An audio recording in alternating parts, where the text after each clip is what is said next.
Okay so जय Hind friends. तो आज हम लोग डे 3 हमारा है आज, और आज हम लोग बात करेंगे पॉलिटी के डे 3 दैट इज सिटीजनशिप। आज हम लोग सिटीजनशिप कंप्लीट पढ़ेंगे इसके बारे में। जो सिटीजनशिप है ये एक इंपॉर्टेंट टॉपिक आता है for the NT as well as for the CDS portion. जितना भी आप लोगों को यहाँ बताया जाएगा वो नॉलेज सफिशिएंट है। इसके बाहर आपसे एक भी क्वेश्चन सिटीजनशिप से ज़्यादा नहीं पूछा जाएगा। हम एक बहुत शॉर्ट एंड क्रिस्प लेक्चर बनाते हैं हमेशा, और एक बहुत बढ़िया आपको लेक्चर लगेगा। और आई होप कि आपको सारे क्वेश्चन इसी यहाँ से ही मिलेंगे। जो करवाऊंगा वहां भी बिलीव रखिए, और यहीं से सारे क्वेश्चन बनेंगे। इसके बाहर कोई क्वेश्चन नहीं पूछा जाएगा, क्योंकि जो लेवल आता है सीडीएस का और एनडीए का वो सेम होता है, और हमें पता है कि इसको क्लियर कैसे करना है। एनडीए और सीडीएस पेपर निकालना कोई डिफिकल्ट बात नहीं है, बस एक स्ट्रेटेजी फॉलो होती है। जैसे मैंने 2 बार अपना एनडीए का पेपर निकाला है, that is NDA 151 and NDA 152। तो ये काफी आसान है निकालना सिलेबस, और जीके जीएस काफी इजी है। आप लोगों को जो बताया जाएगा बस आप लोगों ने वो चीजें फॉलो करनी है। चलिए बिना टाइम वेस्ट करते हम लोग शुरू करते हैं आज का टॉपिक। आज का हमारा टॉपिक है सिटीजनशिप, और सिटीजनशिप के अंदर हमारे पास टोटल 5 से लेकर 11 तक आर्टिकल्स आते हैं। हमने पिछली क्लास में डिस्कस किया है making of the Indian constitution. along with it we discuss article 1 to 4, along with it the union and its territories। आज हम लोग सिटीजनशिप की बात करेंगे। सबसे पहले बात करते हैं सिटीजनशिप होती क्या है।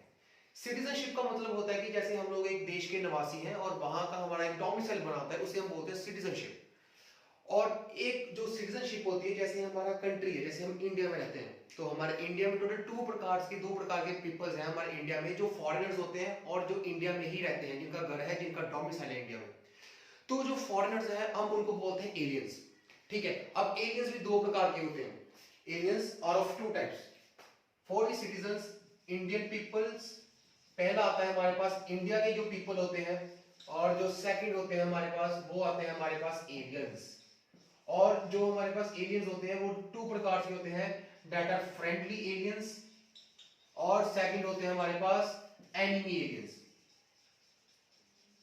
ओके, अब फ्रेंडली और एनिमी के फर्क क्या है। फ्रेंडली एलियंस वो एलियंस होते हैं, वो फॉरेनर्स हैं जो कंट्री से आ रहे हैं, जिनके रिलेशन इंडिया के साथ काफी अच्छे हैं, और तो और उनके साथ इंडिया की कोई भी वॉर नहीं है, हम उसे बोलते हैं फ्रेंडली एलियंस। और एनिमी एलियंस वो एलियंस होते हैं, वो फॉरेनर्स होते हैं जिनके साथ ड्यूरिंग द वॉर इंडिया के रिलेशंस काफी बैड हैं, जैसे चाइना हो गया, नल्ला पाकिस्तान हो गया, तो उनको हम लोग बोलेंगे एनिमी एलियंस और एनिमी फॉरेनर्स। तो ये कंसेप्ट है बेसिकली सिटीजनशिप का। अब हम लोग आगे बात करेंगे इसके बारे में। अब देखिए कि इंडिया पीपल्स और एलियंस के बीच में सिमिलैरिटीज नहीं है, कुछ ना कुछ हमारे पास कोई, हम कह सकते हैं कि कॉन्स्टिट्यूशन के अकॉर्डिंग कोई ना कोई रूल्स हैं, कोई ना कोई लॉज हैं जो एलियंस को नहीं दिए जाते हैं। हम पहले उनकी बात करते हैं।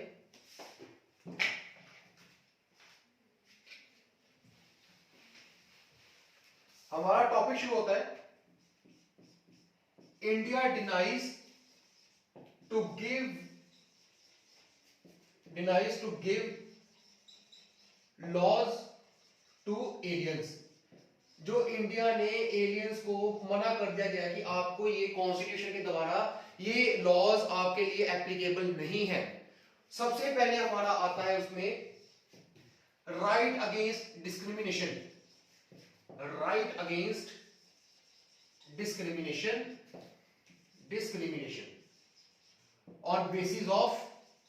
on basis of sex, caste and colors etc. डाल देंगे। ये हमारा फर्स्ट है जो हमारे सिर्फ इंडियंस को दिया गया है ये वाला लॉ, बट हमारे फॉरेनर्स को नहीं दिया गया, चाहे ये फ्रेंडली है और चाहे ये एनिमी एलियंस है। एलियंस को ये नहीं दिया गया राइट कि उनके लिए इंडिया में ये लॉ एप्लीकेबल नहीं है। और ये कौन से आर्टिकल ये अंडर में आता है, it comes under the article 15। Important है इसलिए आपको ये नोट करना पड़ेगा। आर्टिकल 15 है जो कि लॉज है जो एलियंस को नहीं दिया जाता है। उसके बाद अगर हम लोग बात करें, सेकंड हमारे पास आता है right against the opportunities. Right against opportunities in fields. Article number ये है हमारा आर्टिकल नंबर 16। आर्टिकल नंबर 16 जो हमें बोलता है राइट अगेंस्ट अपॉर्चुनिटीज। ये जो आर्टिकल नंबर 16 और 15 है ये हमारे एलियंस को नहीं दिए जाते हैं, ये सिर्फ और सिर्फ इंडियंस के लिए ही एप्लीकेबल है।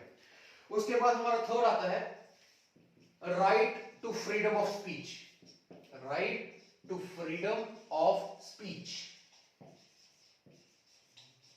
ये हमारे कौन से आर्टिकल में आता है? It comes under the article number 19, article number 19 right to freedom of speech. उसके बाद हमारा फोर्थ है that is educational rights, educational rights, और जो जिनके आर्टिकल में आता है ये that is article number 29 and 30। तो बेसिकली आपको ये बस ये 4 पॉइंट्स को याद रखना है, इन्हीं से क्वेश्चन बन सकता है कि अकॉर्डिंग कि इनमें से कौन सा लॉ है जो एलियंस को एप्लीकेबल नहीं है, और क्वेश्चन बन सकता है कि इनमें से कौन सा आर्टिकल है जिनसे कि और एलियंस को लॉज में एप्लीकेबल नहीं है, और वो कौन से? Article number 15, article number 16, article number 19, article number 29 and 30। ये जो आर्टिकल्स है, आई होप आप लोगों को ये समझ लगा होगा।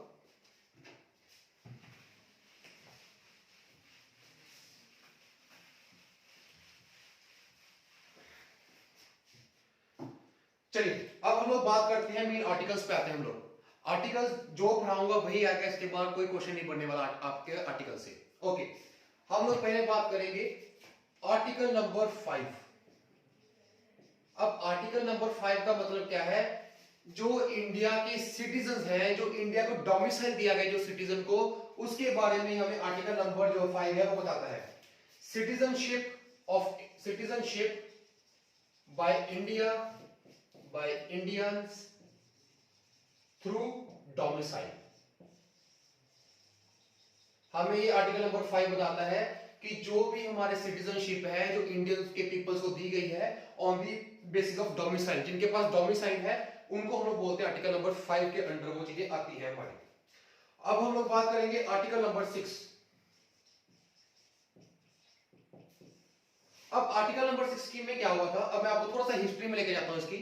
जब हमारा देश का इंडिपेंडेंस एक्ट आया था हमारा 1948 में, और 1947 में हमारा देश आजाद हो गया था और दो प्रकार में टूट गया था, पाकिस्तान नल्ला और इंडिया में। अब हुआ क्या था कि कई कई, अब देखिए हम लोगों ने बात की है पिछले टॉपिक्स के बारे में कि कैसे हमारा पहले कॉन्स्टिट्यूशन बना, उसके बाद हमारी क्या बाउंड्री सेट की गई थी। अब हम लोग बात करेंगे जब हमारा देश आजाद हो गया था तो कई पीपल्स थे जो पाकिस्तान से हमारे इंडिया में आना चाहते थे। अब इतनी तादाद में पीपल्स हमारे इंडिया के अंदर आ रहे हैं तो नेहरू जी को काफी कुछ हुआ, उन्होंने कहा कि इतने बंदों को हम संभालेंगे कैसे, इतने बंदे को हम खाना पीना कैसे देंगे। उसके लिए उन्होंने क्या किया, उन्होंने ये आर्टिकल्स, और हमारे पहले बन चुके थे आर्टिकल्स, उसके लिए आप बस इसको याद रखना कि आर्टिकल नंबर 6 हमें बोलता है वो बंदों के बारे में बोलता है जो पाकिस्तान से हमारे इंडिया के अंदर आए थे। Article number 6 tells about the who comes in India through Pakistan,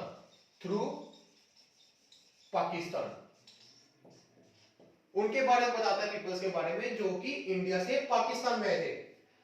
अब भाई ऐसा तो है नहीं कि इंडिया से वो लोग आएंगे और पाकिस्तान से हमारे इंडिया में आ जाएंगे तो हम सीधे उनको एज अ रेजिडेंस दे देंगे, ऐसा भी नहीं था। अब इसमें हुआ क्या था कि अकॉर्डिंग 1948 तक 1948 में काफी ज्यादा पीपल्स आ गए थे हमारे इंडिया में, और एक काफी डिफिकल्ट था हमारे पीएम के लिए कि वो कैसे संभालेगा इन बंदों को, इनको कैसे खाना पीना पहुंचाएगा। उसके लिए उसने किया, उसने परमिट रूल लागू कर दिया था। परमिट रूल हमें बोलता है कि एक परमिट होना चाहिए एक सिटीजन के पास जो कि पाकिस्तान से हमारे इंडिया में आ रहा है। सबसे पहले उसका परमिट होना चाहिए ऑफ द पाकिस्तान की वो पाकिस्तान को छोड़ के आ रहा है, उसके पास डबल परमिट होना चाहिए इंडिया का कि वो इंडिया में रहेगा। This is called the permit rule, और ये लागू किया गया था 1948 में बिकॉज बहुत सारे पीपल हमारे इंडिया में आ गए थे। This is called the article number 6। Okay, अब हम लोग बात करेंगे आगे फर्दर। ओके, अब कंडीशंस क्या थी माइग्रेंट्स की। अब देखिए काफी माइग्रेंट्स हमारे देश में आ रहे हैं, अब इनकी कोई ना कोई कंडीशंस भी रही होंगी। Conditions of the migrants, yes इनकी कंडीशंस भी थी। इनकी कंडीशंस क्या थी? एक कंडीशन इनकी बोलते हैं हम लोग बिफोर 19 जुलाई 1948, और सेकंड हम लोग बोलते हैं आफ्टर 19 जुलाई 1948। ओके, अब इनके कहने का मतलब है कि दो प्रकार के माइग्रेंट्स हमारे देश में आएंगे। जो पहले क्या होगा कि जब हमारा इंडिया अनडिसाइडेड था, जब हमारे दो पार्ट नहीं हुए थे, और बिफोर 19 जुलाई 1948 के बाद और 19 जुलाई 1948 के आगे जो पीपल्स हमारे देश में आएंगे, वो क्या बोलता था कि इनके लिए जो पीपल्स बिफोर 19 जुलाई हमारे देश में पहले से रह रहे हैं 1948 के इसके लिए कंडीशन क्या थी कि जहां तो इनके पेरेंट्स, जहां तो इनके grandparents should live in India, वो इंडिया के ही होने चाहिए। Should live in India when it is undecided, when it is undivisible. ठीक है भाई। अब उन्होंने बोल दिया कि जो पीपल्स हमारे बिफोर 19 जुलाई 1948 के पहले से रह रहे हैं, उनके कंडीशन उन्होंने बोल दी कि भाई जहां तो उनके पेरेंट्स, जहां तो उनके ग्रैंड पेरेंट्स वो इंडिया के ही रहने हों। जब हमारा देश आजाद नहीं हुआ था, जब हमारे देश के दो टुकड़े नहीं हुए थे, तब उनके जो पेरेंट्स हैं, जहां उनके ग्रैंड पेरेंट्स हैं, वो हमारे इंडिया के पार्ट में ही होने चाहिए। ओके, इतनी बात समझ आ गई आपको। अब हम लोग सेकंड बात करेंगे। ओके, अब जो बंदे हमारे देश में 19 जुलाई 1948 के बाद आ रहे हैं, आफ्टर आ रहे हैं, अब इसके लिए कंडीशन डाल दी कि वो लोगों को क्या चाहिए कि वो कम से कम 6 months, at least 6 month resided in India, India में ही रहे, इंडिया में रहे। उसके बाद इनकी रजिस्ट्रेशन होगी ऑफ सिटीजन, उसके बाद इनकी रजिस्ट्रेशन करेंगे वो लोग। सबसे पहले उनको 6 महीने के लिए हमारे इंडिया में ही रहना पड़ेगा, उसके बाद उनकी रजिस्ट्रेशन होगी, फिर उनको as a citizen of India माना जाएगा। आई होप आप लोगों को ये दोनों पॉइंट याद होंगे। आर्टिकल नंबर 5 हमें बोलता है citizenship of India by domicile. Article number 6 बोलता है हमें the citizen of the India who comes from the Pakistan, जो हमारे पाकिस्तान से हमारे इंडिया में आए हैं। उसके लिए उन्होंने कंडीशंस लगा दी ऑफ माइग्रेंट्स की, दो प्रकार की होनी चाहिए, 19 before 19 July 1948 and second after 19 जुलाई 1948। उनकी दो कंडीशंस हैं, जहां उनके पेरेंट्स होने चाहिए यहाँ इंडिया में, और आफ्टर की कंडीशन है कि उनको 6 महीने के लिए रहना पड़ेगा कम से कम, उसके बाद ही उनको रजिस्ट्रेशन, उनको as a citizenship of India का मिलेगा। नोट कर लीजिए इसको सारे ने।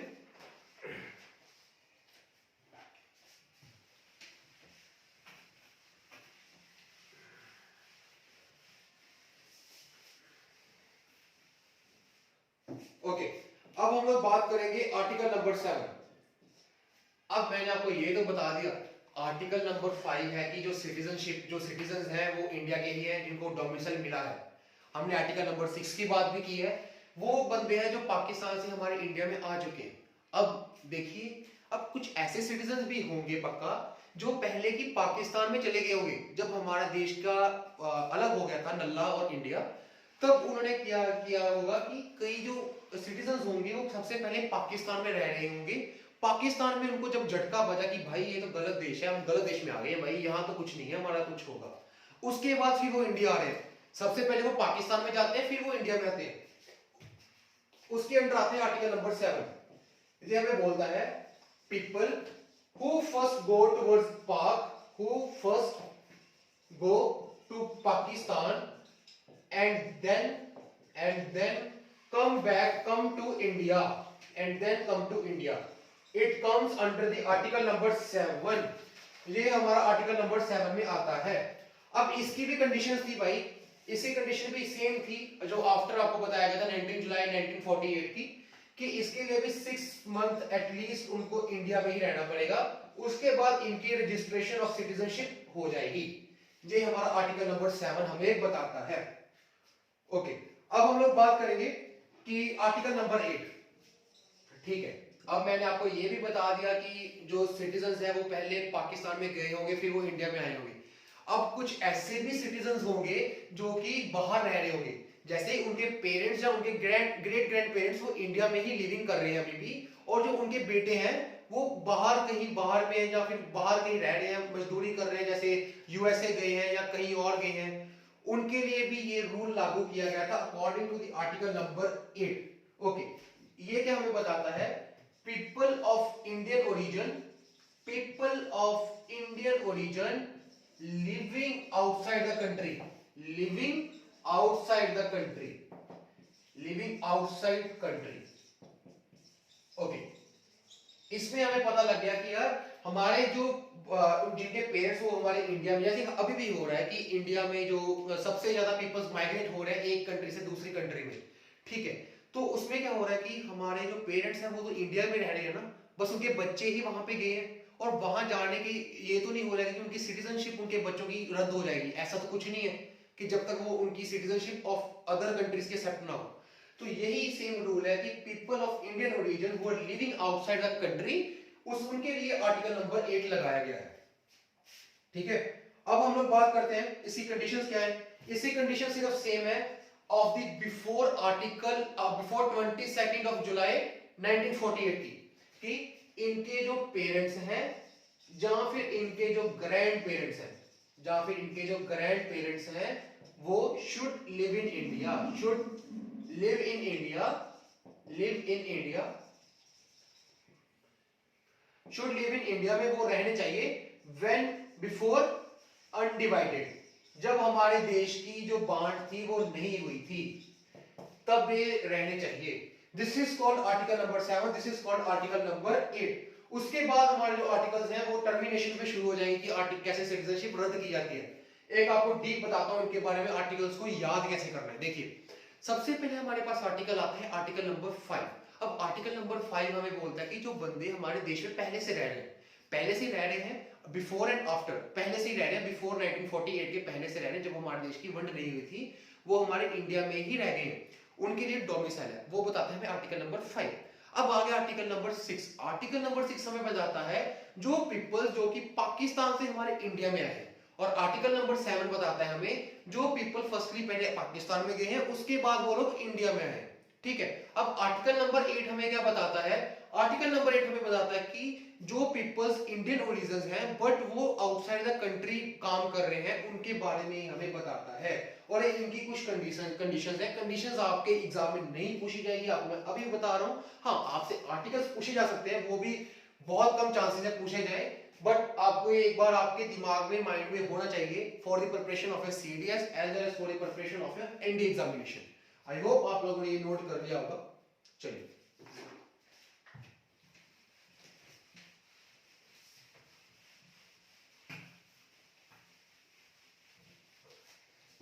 ओके, अब हम लोग बात करते हैं आर्टिकल नंबर 9।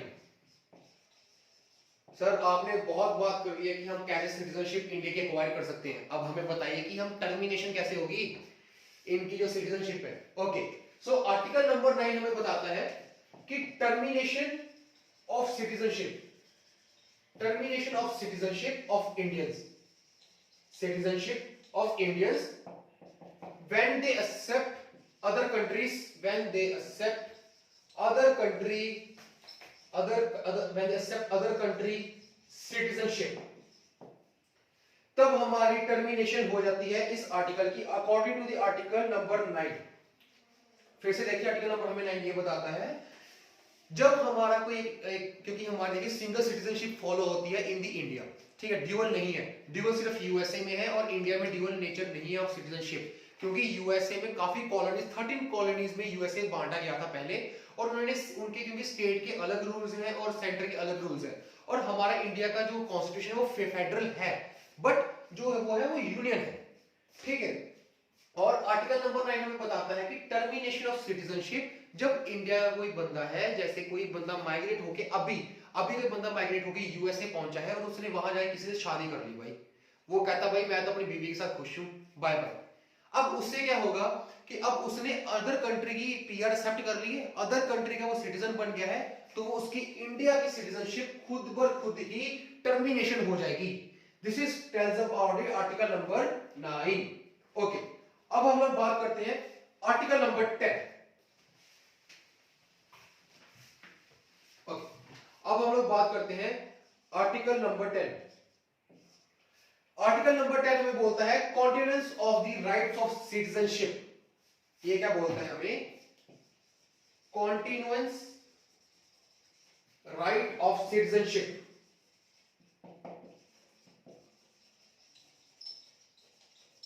हमें ये बोलता है, आर्टिकल नंबर 10 बोलता है जब तक हमारा जो पार्लियामेंट है वो कोई ना कोई रूल लागू नहीं करेगा, वो कोई नया रूल नहीं बनाएगा, तब तक जिनके पास सिटीजनशिप है वो एज अ सिटीजन ही रहेंगे इंडिया के, जिनके पास ऑलरेडी सिटीजनशिप है, जब तक हमारा पार्लियामेंट उनको कुछ लागू रूल नहीं करता है, ये बताता है हमें। ओके, अब उसके बाद इसके बाद बात आती है हमारी, कुछ आपको पढ़ना पड़ेगा इसके बारे में, एक्स्ट्रा नॉलेज है बट आपको पता होना चाहिए इसके बारे में। ओके, इसके बारे में आपको पता होना चाहिए citizenship act, citizenship act 1955। Okay, अब सिटीजनशिप एक्ट 1955 क्या था? अब जो हमारे नेहरू जी थे उन्होंने बोला कि भाई हम लोग ना इंडिया के रिलेशन हमें अच्छे बनाने हैं बाकी कंट्रीज के साथ भी, और हमें क्या करना चाहिए, हमें अब इंडिया को आगे दूसरी कंट्रीज के साथ भी रहना चाहिए।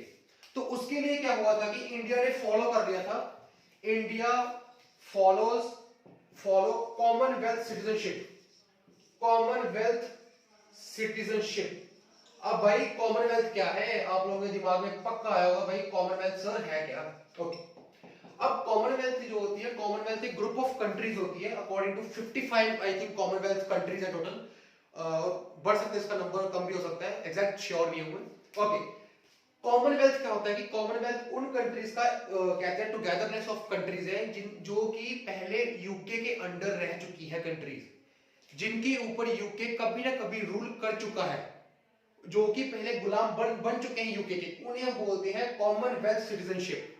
ठीक है, 1955 article, according to the citizenship act 1955 India follows the Commonwealth citizenship.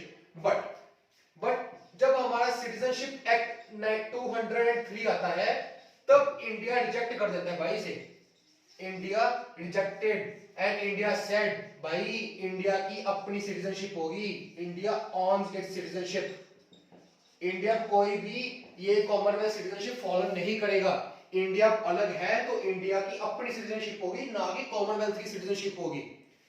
ठीक है, this is called citizenship act 1955 and citizenship act 203।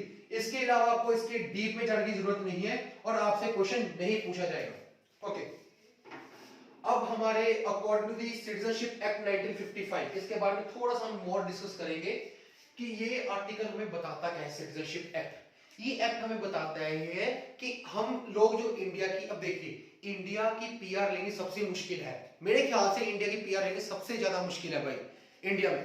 तो अब है क्या, ये हमें बताता है how we can acquire the citizenship of India, acquire the citizenship of India, citizenship of India. Okay, अब इसके ना कई 5 रूल्स है, 5 वेज है कि एक बंदा जो है वो कैसे इसकी सिटीजनशिप को एक्वायर कर सकता है। आपको सिर्फ उनके नेम्स पे जाना, आपको उसके बारे में डीप नॉलेज नहीं होनी चाहिए, आपको फिर से बता दो। ओके, फर्स्ट पॉइंट आता है बाय बर्थ, फर्स्ट है बाय बर्थ।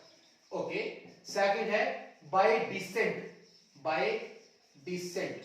ओके, थर्ड जो है हमारा आता है वो आता है बाय रजिस्ट्रेशन, बाय रजिस्ट्रेशन। जो हमारा फोर्थ पॉइंट आता है वो आता है हमारा by neutralization, by neutralization. Okay sir, अब हमारा जो फिफ्थ पॉइंट आता है वो आता है incorporation of territory, incorporation of territory. Okay, अब मैंने आपको जैसे बताया था, आपको सिर्फ ये याद होना चाहिए, according to the article citizenship act 1955 के अकॉर्डिंग, सिटीजनशिप एक्ट 1955 के अकॉर्डिंग हमारे पास टोटल वो हमें बताता है हम कैसे इंडिया में सिटीजनशिप एक्ट, हम कैसे इंडिया में सिटीजनशिप ले सकते हैं by the 5 methods. First method was by birth, by descent, by neutralization, by registration and incorporation of the territory. Okay, अब इसमें आगे आपको इतनी डीप नॉलेज क्या कुछ होना नहीं चाहिए, बस आपको यही तक ही पता होना चाहिए कि ये जो आर्टिकल्स है हमारे, ये हमें ये कुछ बताते हैं और ये कुछ इनकी नॉलेज है। इसके अलावा आपसे नहीं पूछा जाएगा, कोई भी क्वेश्चन इसके बाहर नहीं आएगा। आपको नहीं पता होना चाहिए कि बर्थ का कैसे कर सकते हैं, डिसेंट का कैसे कर सकते हैं, बट मैं आपको फिर भी एक ओवरव्यू बता देता हूं। बट आपको ये सीडीएस और एनडीए के पॉइंट ऑफ व्यू से इंपॉर्टेंट नहीं है, वैसे मैं आपको एक एक्स्ट्रा नॉलेज दे रहा हूं इसकी, बाय बर्थ की, बाय डिसेंट की और बाय रजिस्ट्रेशन की। चलिए सबसे पहले हम लोग डिस्कस करते हैं by the birth. Okay, by the birth के लिए हमारे पास एक डेट सेट कर दी गई थी, ये इसको मैं बता देता हूं भी। ओके, पहला आता है पॉइंट हमारे पास बाय बर्थ। अब बाय बर्थ के लिए हमारे पास एक डेट सेट की गई थी 1950 से लेके 1987 और उससे लेके 204। ओके, अब आप लोग बोलोगे जो बंदे 1950 से लेके 1987 के बीच में पैदा हुए हैं इंडिया में, ठीक है, वो लोग क्या है, they are the citizens of India, वो है सिटीजंस ऑफ इंडिया, कोई कंडीशन लागू नहीं की गई है इनके ऊपर। ओके, और जो बंदे 1987 के बाद में पैदा होते हैं और 204 के पीछे, आफ्टर 1987 एंड बिफोर 204, 2000 के पीछे और 1987 के पहले पैदा होते हैं, उनकी कंडीशन है उनका जो, जहां तो उनकी माता, जहां उनका पिता इंडिया में ही होने चाहिए और उनके पास एक सिटीजनशिप होनी चाहिए इंडिया की, जहां उनके फादर की, जहां फिर उनके मदर की, ठीक है। उसके बाद हमारे पास जो थर्ड पॉइंट आता है वो हमारे पास आता है कि जो बंदे 2004 के आगे जाते हैं, ओके, इसमें भी सेम है कि इनके जो पेरेंट्स हैं उनके पास सिटीजनशिप होनी चाहिए, वो बंदा सिटीजन माना जाएगा। जो भी बंदे 2004 के बाद में पैदा हुए हैं वो बाय बर्थ ही उनके पास सिटीजनशिप है, क्योंकि उनके जो पेरेंट्स हैं और जो ग्रैंड पेरेंट्स हैं उनके पास ऑलरेडी सिटीजनशिप है, इसलिए उनको सिटीजनशिप मिल चुकी है। अब हम लोग सेकंड की बात करेंगे, बाय डिसेंट। ओके, अब बाय डिसेंट हमें बताता है the persons who are born outside the countries. अब जो बंदे हैं जो कि आउटसाइड द कंट्री में पैदा हुए हैं, सर अब आप लोग बोलोगे सर इसमें तो पता नहीं क्या हो जाएगा कि जो बंदे बाहर पैदा हुए हैं, जैसे फॉर एग्जांपल आपको मैं देता हूं, जैसे मैं जा रहा हूं, ठीक है, और जो मेरा बच्चा है वो यूएसए में पैदा हो गया फॉर एग्जांपल, ठीक है, यूएसए में पैदा हो गया, तो अब आप बोलोगे कि उसकी सिटीजनशिप कैसे मिलेगी उसको इंडिया की, उसकी तो यूके की मिल गई है। अब उसमें क्या होगा, क्या कि जो बंदे हमारे इंडिया के, जो हमारे चाइल्ड है वो बाहर पैदा हो जाते हैं, उनके ऊपर भी कोई कंडीशंस है, जो सबसे पहले उनके ऊपर कंडीशंस लगती है, उसी कंडीशन से ये लगती है कि उनके जो माता पिता है वो एक इंडिया के सिटीजन होने चाहिए, बस ये है, कुछ नहीं है, ठीक है, ये हमें बताता है बाय द डिसेंट। उसके बाद हम लोग बात करेंगे by the registration. Bye registration का जो मतलब है, उसका मतलब है कि जैसे भाई मैं बंदा हूं मान लो, ठीक है, और एक फॉरेनर आती है कोई ना कोई हमारे देश में और मैं उससे शादी कर लेता हूं। आप लोग बोलोगे वाह सर क्या बात है, शादी कर ली आपने, फॉरेन पटा ली, भाई अब हो गया, मतलब शादी होगी मेरी से, ठीक है। अब उसको क्या करना पड़ेगा, उसको 7 साल के लिए हमारे देश में रहना पड़ेगा, और उस 7 साल के बीच में हमारे बीच में कोई भी डिवोर्स नहीं होना चाहिए, उसे बोलते हैं बाय रजिस्ट्रेशन। बाय रजिस्ट्रेशन से वो एक सिटीजनशिप ऑफ इंडिया को मिल जाएगा, सिटीजनशिप वो बन जाएगी, इंडिया की सिटीजन बन जाएगी। 7 साल तक उसको मेरे साथ ही रहना पड़ेगा, उसको कोई भी उसके बीच में डिवोर्स नहीं होना चाहिए हमारे बीच में, उसे बोलते हैं रजिस्ट्रेशन, जब हम लोग किसी से बाहर शादी कर लेते हैं। Same goals for the boys also, कि अगर कोई लड़की है वो लड़के से शादी करती है, उसको भी सेम रूल्स ही उसके ऊपर भी लागू किए जाएंगे। ओके, अब अलग बात है, अब अलग बात आती है अगर किसी को हमारे इंडिया की सिटीजनशिप चाहिए, उसके लिए उसको हमारे देश में मिनिमम टू मिनिमम 7 इयर्स हमारे देश में रहना पड़ेगा, उसके बाद ही उसको सिटीजनशिप मिलेगी। जब वो फिर रजिस्ट्रेशन करवाएगा उसको फिर सिटीजन मिलेगी, उसके लिए उसको 7 साल के लिए हमारे इंडिया में रहना पड़ेगा।